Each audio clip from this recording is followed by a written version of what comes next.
ఇటీవలే ప్రధానమంత్రి రాష్ట్రానికి వచ్చి పనులను పునఃప్రారంభించారని సీఎం చంద్రబాబు నాయుడు అన్నారు. అమరావతిలో జరిగిన బ్యాంకు భవనాల శంకుస్థాపన కార్యక్రమంలో ఆయన మాట్లాడారు.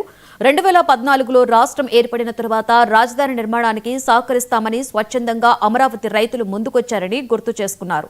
29,000 మంది రైతులు 34,000 ఎకరాల భూమిని స్వచ్ఛందంగా ల్యాండ్ పూలింగ్ లో ఇస్తానన్నప్పుడు ప్రపంచంలోనే స్ఫూర్తిదాయకమైన ల్యాండ్ పూలింగ్ జరిగిన ప్రాంతం అమరావతి అని భావించామన్నారు. గత ప్రభుత్వ పాలనలో ఆగిపోయిన పనులను ప్రధానమంత్రి వచ్చి పునఃప్రారంభించడం చేశారన్నారు.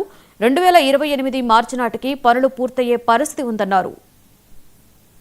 ఇటీవలే ప్రధానమంత్రి గారు వచ్చి మళ్ళీ పనులు పునఃప్రారంభించారు. మీ అందరికీ ఒక ఆలోచన ఉంటుంది. 2014లో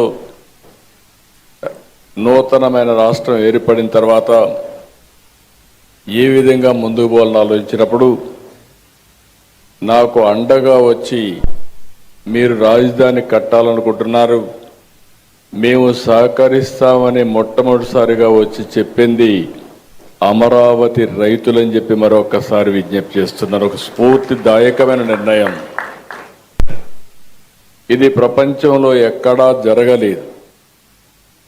ఇంత స్ఫూర్తితో దగ్గర 29,000 మంది రైతులు 34,000 ఎకరాల భూమి స్వచ్ఛందంగా ముందుకొచ్చి ల్యాండ్ పూలింగ్లో మేము ఇస్తామని ఆ రోజు వాళ్ళు అనౌన్స్ చేసినప్పుడు ఈ రోజుటికి కానీ ఇంకా భవిష్యత్తులో కూడా జరుగుతుందో నాకు తెలియదు, కానీ ప్రపంచంలోనే స్ఫూర్తిదాయకమైనటువంటి ల్యాండ్ పూలింగ్ జరిగిన ఏకైక ప్రాంతం అమరావతి అని చెప్పి కూడా నేను మీకు తెలియజేస్తున్నాను.